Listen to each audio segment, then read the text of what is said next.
model সেইটো একো নাই কৈছেনে বাৰু তাত ওলাইছেনে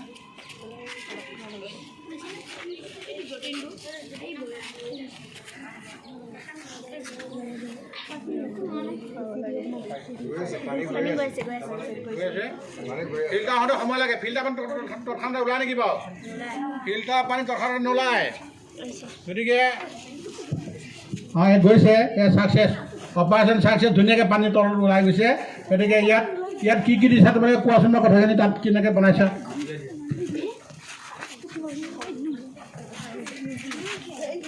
প্ৰথমতে আমি এটা ঘৰ বনাইছোঁ তাৰ ওপৰত এটা টেংকি ৰাখিছোঁ যাতে বৰষুণৰ পানীখিনি টেংকিটোত পৰে তাৰপিছত আমি অলপ তাৰে ওচৰতে সৰুকৈ এটা ফিল্টাৰ তৈয়াৰ কৰিছোঁ আৰু সেই ওপৰৰ টেংকিটোৰ পৰা আমি পানী আহিবলৈ এডাল পাইপ সংযোগ কৰিছোঁ তাৰপিছতে আমি তলত আৰু এটা বাচন দিছোঁ যাতে ফিল্টাৰ হোৱা পানীখিনি যাই কেনে এইটোত পৰে আমি দেখিছোঁ যে পানী ওলাইছে